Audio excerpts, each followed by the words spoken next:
Welcome to Electrified. It's your host, Dylan Loomis. We got news today that India is ready to offer incentives to Tesla to make sure its production costs would be less than they are in China. This coming from the India Transport Minister Nitin Gadkari that was in a conversation with Reuters. In this episode, I want to highlight a major inflection point that I see for Tesla that will come from its foray into India. But first, real quick, Gadkari also mentioned he wanted to engage with Tesla about building an ultra high-speed Hyperloop between Delhi and Mumbai. Now, this comment should cause a pause for a few reasons. First off, I want to be clear, I personally have my doubts about the actual viability and economics of the Hyperloop technology for reasons that are beyond the scope of this video, at least for passenger transportation. But with that out of the way, we know that Tesla doesn't make Hyperloops, and Elon really just created a white paper of sorts on the technology a few years ago, open sourced it, and kind of let it be since then. But the problem is, since that time, anytime the word Hyperloop is used, people often attribute it to Elon, but Elon really isn't actively working on Hyperloop. As of today, it's really Richard Branson and Virgin Hyperloop that are the ones driving that technology forward.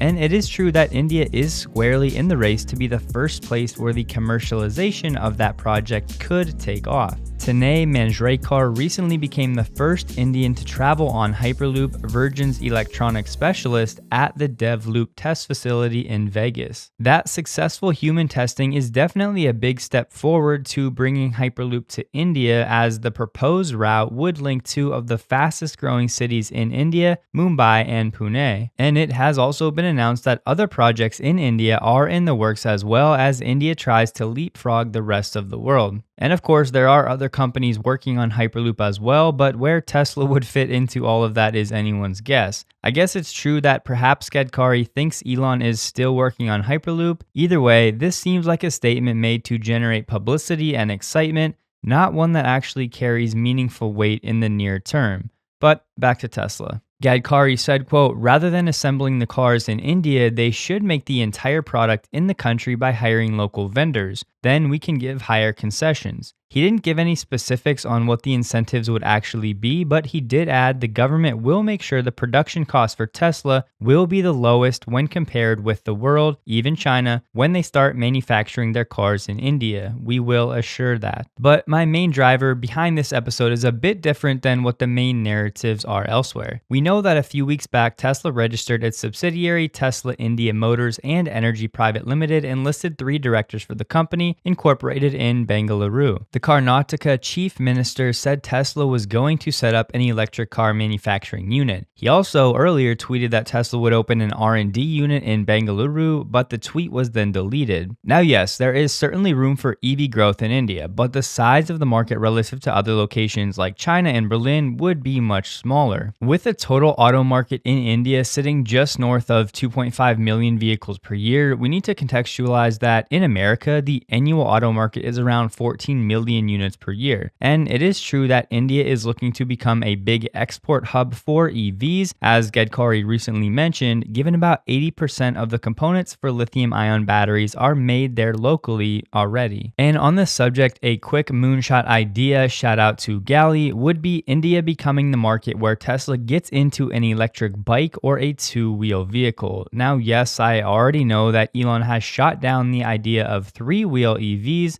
as they wouldn't be safe enough. But I could see sometime toward the back half of this decade, as Tesla has developed a footprint in India, that they could consider taking aim at the biggest portion of the automotive market in India, the 2-wheel segment. Whether it's a Tesla e-bike or something different, I have no idea, as this is of course just pure speculation on my part, but I wanted to put it out there. But of course, I think most of us would agree the biggest potential for Tesla in India will be from the energy division, given India is on track to become the 3rd biggest energy consumer worldwide, and their climate is very conducive for generating solar energy. And this is where I can see Tesla's energy division being validated in a huge way. I think ultimately Tesla India will focus more on energy than on autos. And yes, as of today, the margins on the energy side are much lower than the automotive side, but it's the validation of transitioning cities and utility scale grids over to renewable energy stored in battery packs that is a huge catalyst for Tesla in the decades to come. And yes, it's already been proven on smaller scales to be a financial financially beneficial endeavor in places like South Australia, but the more case studies the world can get on this specific transition, the faster the adoption will be driven, and India could become the biggest case study for renewable energy. India has a very tall task ahead in providing electricity access to all villages where there are still millions of people without electricity. Smart Power India, an initiative launched by the Rockefeller Foundation in 2015, has already been supporting over 300 mini-grids, and they have partnered with Tata Power, creating the largest mini-grid company in the world, reaching 10,000 villages and serving over 25 million people. The problem to date has been most of these mini-grid projects are funded with philanthropic capital, resulting in the lack of ability to scale these solutions due to the risk of the national grid entering these village markets, rendering these mini-grids unviable. The solution that the Rockefeller Foundation has been working on is allowing the national grid to operate in partnership with a network of distributed mini-grids to accelerate electrification. These mini-grid companies are referred to as ESCOs, or private energy service companies, that operate in rural areas with unreliable or no grid electricity to provide services from energy generation and distribution to maintenance and storage, often based on renewable energy. And the collaboration with the Indian government is going to be a big piece of the puzzle here, and if Tesla can play a role in working with the government to facilitate the coexistence of the national grid and these mini grids further, that would be a big breakthrough and a model that other places can eventually adopt. The kind of interconnection that would allow for buying and selling of power between ESCOs and the grid is not yet super prevalent in India. It is common though to have these ESCOs and the grid operating in parallel. Many of these mini grid operators do cite concerns about the ability of the main national grid-based electricity to undercut their costs, and in practice, customers are actually often willing to pay higher mini grid tariffs in exchange for a more reliable supply. But the way forward here is partnerships between these mini grid operators and large technology providers to reduce the costs of the interconnection of these mini grids, which of course improves the quality of the mini grid infrastructure. Enter Tesla. It's pretty ironic how the rest of the world is begging to work with Tesla and get Tesla embedded into their local economies, but America at large has done very little to help Tesla. The media has done everything in their power to destroy it, and thousands are more focused on the short selling and PE ratios above the actual purpose of Tesla to transition the world to sustainable energy. I personally like to align my thoughts on Tesla with how I would presume Elon evaluates Tesla: scaling quickly and efficiently, providing products and services that people enjoy, and of course driving the world towards sustainable energy as fast as possible, not constantly watching the daily moves of the share price or focusing on the trees, losing sight of the forest. And these ESCOs need to engage policymakers in India and regulators to understand the economics of reliable, decentralized energy. Once again, enter Tesla. These mini grids in India also need to continually roll out and scale in various parts of India so that different types of interconnection with the main national grid can be tested and validated and then iterated upon. Once again, enter Tesla. And a lot of the unreliability in rural India is due to unreliable loads, meaning these areas need more stability, something that all end consumers would desperately want. Tesla already has experience and a proven track record of providing this, so they will have a primed playing field to hit the ground running in India. And there is a lot more at stake than just basic life provisions like heat and light, as this could enable new small businesses in many rural areas, moving beyond just household scale solutions to community and grid scale operations. And there's already urgent need for energy storage in India, as solar and wind power are already above 75% of the new capacity generation. Some estimates put battery storage deployment at 1,000 gigawatts by 2040, and of course Tesla is in a position to build a huge portion of this battery powered storage industry. The administration's Prime Minister Narendra Modi made sustainable clean electricity a key policy priority by setting an ambitious goal of producing 175 gigawatts of renewable energy by March 2022, equivalent to 40% of the country's total power capacity. But the massive gap that Tesla, in my opinion, is set to fill in India is the gap between the renewable energy production and the available energy storage. Without large-scale and efficient energy storage capabilities, much of the excess excess energy being produced by solar and wind farms is lost. And this isn't just me speculating, as Vivek Wadhwa, a professor at Carnegie Mellon, has said India is easily the largest market opportunity for global energy storage companies. While India is focusing on producing solar and wind energy to meet its massive energy demand, storage hasn't been as much of a focus. That's because in a country where energy demand far outstrips supply, power production has been the immediate priority. Indian policymakers are now starting to see the need for energy storage rather than just playing catch up with the country's desperate need for energy, which does make sense because you only need to store energy when you have excess. Now, there is still one big problem with all of this that we should be aware of. Of course, Tesla is still severely supply constrained. The demand for Tesla battery storage far outstrips its ability to supply it, so it does garner premium prices, but this is also part of the reason why Tesla has had minimal presence in India. It's basically priced itself out of that market to date. India is a cost-sensitive market where Tesla will still need to find new ways to overcome their supply and production constraints. Of course, a local manufacturing hub would be a great place to start, enabling domestic production, avoiding transportation costs and import taxes and fees, as well as unlocking the local supply of certain materials that India can offer. The point here is that it's not an easy path forward for Tesla Energy in this market, but it is primed for the problem-solving Tesla to step in and help India, a country that at scale seems very open and determined to drive technological adoption and to ride the sustainable energy wave into this decade. And we shouldn't forget that India has made bold claims like 100% EVs by 2030, which was then later dialed back to 30%, which takes me back to the beginning of this episode, Gadkari's big statement about Tesla and Hyperloop. So we need to, as always, do our due diligence and not take everything at face value when it comes to Tesla in India, but this could be the 3 to 5 year period where Tesla Energy really starts to take off, as it will be growing the list of validations from global case studies proving the financial and economic impacts of renewable energy generation and storage. And I personally think India is the perfect place for this to scale quickly with all of the help they could ask for from the local government, paired with a geography that still has millions of people desperate for this technology. But that's all I have for you today. Please take a moment to like this video if you did, consider subscribing for more Tesla content, and I hope to see you in the next video. I hope that you have a great day.